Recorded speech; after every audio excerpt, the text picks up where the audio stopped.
सभी को नमस्कार। मैं सुनीता कुमारी, सहायक आचार्य हिंदी, राजकीय महिला महाविद्यालय झुंझुनू। पिछले वीडियो में हमने रोला, हरी गीतिका, चौपाई, दोहा व छप्पे आदि मात्रिक छंदों का अध्ययन किया था। आज हम कुंडलियाँ नामक मात्रिक छंद पढ़ेंगे व उसके साथ ही वर्णिक छंदों को पढ़ेंगे। वर्णिक छंद कैसे बनते हैं, उनको बनाने का सूत्र क्या है, गण क्या है, वह कितने होते हैं आदि के बारे में हम आज पढ़ेंगे। सबसे पहले हमारा कुंडलियाँ छंद है, यह है विषम मात्रिक छंद है। इसके 6 चरण होते हैं। इसके प्रथम 2 चरण दोहा के तथा अंतिम 4 चरण रोला छंद के होते हैं। यानी कि कुंडलियाँ छंद जो है वो दोहा और रोला के मिलने से बनता है। सभी 6 पंक्तियों के प्रत्येक चरण में 24-24 मात्राएं होती हैं। अब इसमें यह है कि दोहे का अंतिम चरण जो होता है वो रोला के प्रथम चरण के रूप में दोहराया जाता है। जैसे दोहे का अंतिम चरण हम देख रहे हैं इस उदाहरण में, जग में होत है साय, ये इसका दोहे का अंतिम चरण है। वही रोला का प्रथम पंक्तियां बन जाती हैं, जग में होत है साय। इसी तरह ये छंद जिस शब्द से प्रारंभ होता है वही शब्द छंद के अंत में आता है। अर्थात दोहा छंद का प्रथम शब्द ही रोला छंद का अंतिम शब्द बन जाता है। जैसे इस उदाहरण में हम देखते हैं कि बिना विचारे जो करे, ये दोहा छंद की प्रथम पंक्तियां हैं और रोला छंद के अंत में भी यही आती हैं कि कियो जो बिना विचारे। इसलिए ये छंद जिन वर्णों से या जिन शब्दों से शुरू होता है उन्हीं शब्दों से समाप्त होता है, इसलिए इसका आकार एक कुंडली के जैसा हो जाता है। इसलिए हम इसको कुंडलियाँ छंद कहते हैं। अब हम इसका उदाहरण पढ़ते हैं। बिना विचारे जो करे सो पाछे पछताय, काम बिगाड़े आप नो जग में होत है साय। ये प्रथम 2 पंक्तियां हैं, ये दोहा छंद की हैं। इसके बाद में हम देखते हैं, जग में होत है साय, चित में चैन न पावे, खान पान सम्मान, राग रंग मन ही न भावे, कह गिरधर कविराय, दुख कछु टरत न टारे, खटकत है जी है माही, कियो जो बिना विचारे। ये अंतिम 4 पंक्तियां जो हैं ये रोला छंद की हैं। और जैसे हमने पीछे पढ़ा था इसके लक्षणों में कि बिना विचारे जो करे, ये दोहा छंद की प्रथम पंक्तियां हैं और यही रोला छंद की अंतिम पंक्तियां बन जाती हैं, कियो जो बिना विचारे।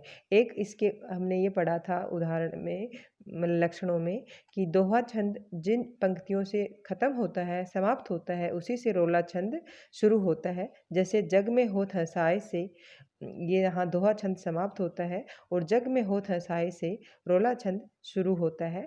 और इस छंद में 6 पंक्तियां होती हैं और प्रत्येक पंक्ति में 24 मात्राएं होती हैं। इस प्रकार हमारा कुंडलियाँ छंद हम पढ़ चुके हैं और कुंडलियाँ छंद पढ़ने के साथ ही हमारे मात्रिक छंद जो सिलेबस में थे वो सब हम पढ़ चुके हैं। अब हम वर्णिक छंद पढ़ेंगे। वर्णिक छंदों में हम सबसे पहले ये पढ़ेंगे कि वर्णिक छंद होते क्या हैं। वर्णिक छंद, जैसे वर्णिक शब्द जो है वर्ण में एक प्रत्यय लगने से बना है। वर्णिक छंद में वर्णों की गिनती की जाती है। 3 वर्णों के एक समूह को गण कहते हैं और इस तरह गणों के आधार पर वर्णिक छंदों के लक्षण निर्धारित किए जाते हैं। हमारे सिलेबस में सिर्फ 2 ही छंद हैं वर्णिक, दूर्त विलंबित छंद और शिकरणी छंद। अब यहाँ बताया गया है कि गण 8 प्रकार के होते हैं और जिनको हम निम्नलिखित सूत्र से समझा सकते हैं। या ये माता राजभान सलगा, ये गण बनाने का एक सूत्र है। इस सूत्र के प्रारंभिक अक्षर से 3 वर्णों का समूह बनाने पर गण निर्धारित किया जा सकता है। जैसे कि या माता, ये माता में ये प्रारंभिक वर्ण है जिससे ये गण बनता है और इसके आगे के हमें 2 वर्ण और लेने पड़ेंगे। जैसे वर्ण समूह बनता है ये माता। ये माता में फिर हमें ये देखना पड़ता है कि इसमें मात्राएं कैसे लगती हैं। जैसे ये की 1 मात्रा होती है, माँ की 2 और ता की 2। इस तरह से मात्राओं का क्रम है। इसमें लघु, गुरु गुरु। और इसका हम एक और उदाहरण बनाते हैं तो भवानी, और भवानी शब्द में भी उसी तरह मात्राएं लगती हैं, इस तरह ये गण बन जाता है। उसी तरह हमारा दूसरा गण है मगण। मगण में हम देखते हैं कि मैं माँ को खुद को हम लेते हैं, फिर उसके आगे के दो वर्णों को गिनते हैं तो माँ तारा बनता है। माँ तारा में तीनों मात्राएं दीर्घ होती हैं। इसी तरह मगण में तीनों मात्राएं दीर्घ होती हैं यानी गुरु होती हैं। फिर तीसरा गण आता है तगण। तगण में हम उसका प्रारंभिक वर्ण तय लेते हैं, उसके बाद के दो वर्णों को लेते हैं तो हमारा शब्द बनता है ताराज। और ताराज में हम देखते हैं ता की गुरु मात्रा है, रा की भी गुरु मात्रा है और जय की लघु मात्रा है। इसका एक जैसे दूसरा उदाहरण हम देखते हैं आदित्य। आदित्य में भी गुरु मात्रा है और दी में आगे आधा वर्ण होने के कारण गुरु मात्रा हो जाएगी और ये में लघु मात्रा है, इसलिए ताराज का उदाहरण है। तीसरा हमारा इसके बाद का जो हमारा गण आता है वो रगण होता है। जैसे हम उसका रगण का प्रारंभिक वर्ण रा है, उसके बाद में जय और भा आते हैं तो राज भा बना। अब राज भा में हम मात्रा लगाते हैं तो रा की मात्रा गुरु है, जय की मात्रा लघु है और फिर भा की मात्रा गुरु है। इसी तरह इसका एक और उदाहरण देखते हैं हम भारती। भारती में भा की मात्रा गुरु है, रै की मात्रा लघु है और ती की मात्रा गुरु है। इसलिए रगण वो होता है जिसमें प्रारंभ की मात्रा गुरु होती है, बीच की मात्रा लघु होती है और तीसरी मात्रा भी गुरु होती है। अब आगे का गण जो है वो जगण है। जगण में हम देखते हैं कि जय को खुद को लेते हैं, उसके बाद के दो वर्णों को लेते हैं तो जयभान बनता है। जयभान में भी वही मात्रा वैसे ही लगती है कि जय की गुरु लघु मात्रा है, भा की गुरु मात्रा है और नय की फिर लघु मात्रा है। इसका एक उदाहरण हम देखते हैं गणेश। फिर इसके बाद में हम बघण पढ़ते हैं। बघण में भय खुद वर्ण होता है, उसके बाद के दो और आगे के काउंट करते हैं। जैसे भानस बनता है, भानस में भा की गुरु मात्रा है और नय की लघु मात्रा है और सै की भी लघु मात्रा है। इसी तरह इसका एक और उदाहरण है शंकर। सै जो है वो अनुस्वार युक्त होने के कारण इसकी मात्रा गुरु होती है, कै की लघु होती है और रै की फिर लघु होती है। अब इसके बाद में हम अगला गण पढ़ते हैं नगण। नगण में हम देखते हैं नय खुद वर्ण है, उसके बाद में दो वर्ण और आते हैं स और लय। तो नय स लय, तो इसमें तीनों वर्ण लघु हैं तो इन तीनों की मात्राएं ही क्या होंगी, लघु मात्रा होगी। इसका एक अन्य उदाहरण है अनल। अनल में भी तीनों मात्राएं लघु हैं। अब अंतिम जो गण पढ़ते हैं वो सगण होता है। सगण में हम देखते हैं स खुद वर्ण है, उसके बाद में दो वर्ण और देखने लय और गा। इनमें से स की मात्रा लघु है, लय की मात्रा लघु है और गा की मात्रा है वो गुरु है। और इसका एक उदाहरण है कमला। जैसे कै की मात्रा लघु है, मै की मात्रा लघु है और ला की मात्रा गुरु है। इसी तरह सगण गण बनता है।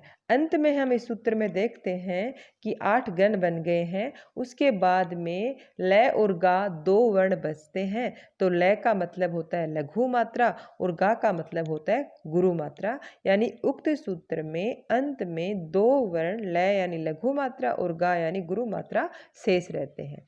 अब हम देखते हैं कि जिस गण का रूप ज्ञात करना हो उसके आदि वर्ण को सूत्र में देखते हैं, फिर उसके आगे के दो वर्ण और ले लेते हैं।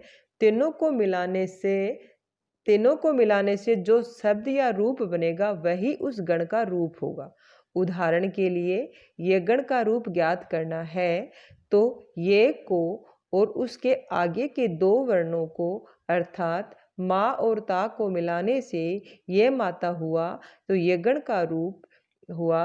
एक प्रारंभ की मात्रा लघु और दो बाद की मात्राएं दोनों गुरु होंगी। अब हमारे सिलेबस में वर्णिक छंद द्रुत विलंबित है, उसको हम पढ़ेंगे। द्रुत विलंबित जो छंद होता है इसमें 4 चरण होते हैं। द्रुत विलंबित छंद में 4 चरण होते हैं तथा प्रत्येक चरण में 12 वर्ण होते हैं। प्रत्येक चरण में क्रमशः गणों का क्रम होता है, नगण, भगण, भगण और रगण आते हैं। हम याद करने के लिए इसका एक सूत्र बना सकते हैं, नय भा भय रा। नय का मतलब नगण, भा का मतलब भगण, भा का मतलब भगण और फिर रगण। अब हम इसका एक उदाहरण पढ़ते हैं। दिवस का अवसान समीप था, गगन था कुछ लोहित हो चला, तरु शिखा पर थी अब राजती, कमलिनी कुल वल्लभ की प्रभा। अब हम देखते हैं कि दिवस में तीनों मात्रा लघु है और इसमें नगण बनता है। फिर का की मात्रा गुरु है, अब ए की मात्रा लघु है, वै की मात्रा लघु है। फिर इस दूसरे से हमें हमारा छंद गण बनता है भगण। इसी तरह आगे का क्रम भी है, गुरु लघु लघु, इससे फिर हमारा भगण छंद बनता है। फिर आगे भी है गुरु लघु गुरु, इससे हमारा रगण छंद बनता है। यही क्रम नीचे है।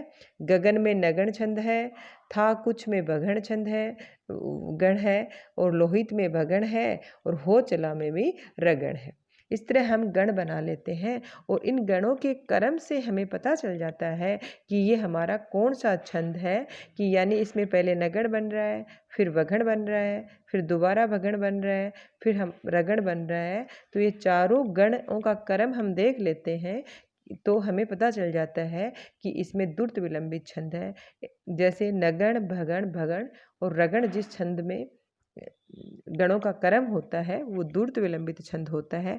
एक सबसे पहले पहचान करने के लिए हम वर्ण गिन लेते हैं कि द्रुत विलंबित छंद में हमें पता है कि 12 वर्ण होते हैं। तो जो ही उदाहरण हमारे सामने आता है तो हम सबसे पहले उसके वर्ण गिनते हैं और देख लेते हैं कि इसमें कितने वर्ण हैं। जब जो ही हमें 12 वर्ण मिलते हैं तब हमें पता चल जाता है कि ये द्रुत विलंबित छंद हो सकता है। फिर हम इसमें मात्रा लगाते हैं, मात्रा लगा के फिर हम इसमें गण बनाते हैं और इस तरह हमें पता चल जाता है कि ये छंद कौन सा है।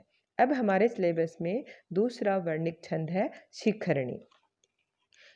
द्रुत विलंबित की भांति शिखरणी छंद में भी 4 चरण होते हैं और प्रत्येक चरण में क्रमशः यगण मगण सगण भगण एवं लघु गुरु वर्ण आते हैं और इसमें कुल 17 वर्ण आते हैं। जैसे हम इस उदाहरण से देख सकते हैं कि अनूठी आभा से, सरस सुषमा से, सूरस से, बना जो देती थी बहु गुणमयी भू विपिन की, निराले फूलों की विविध दल वाली अनुपमा, जड़ी बूटी नाना बहु फलवती थी बिलसती। अब हम इस उदाहरण में हम देखते हैं कि इसमें 17 वर्ण हैं और अगर हम इस पे मात्रा लगाते हैं तो पहला हमारा गण बनता है ये गण, फिर दूसरा मगण बनता है, तीसरा सगण बनता है, उसके बाद में भगण गण बनता है और अंत में लघु और गुरु वर्ण आते हैं। इस तरह हमें पता चल गया कि ये शिखरणी छंद का उदाहरण है। और आज फिर हम जितने भी हमारे सिलेबस में BA 3rd ईयर में जितने भी छंद थे उनको हमने पूर्णतः पढ़ लिया है। Thank you. एक जगह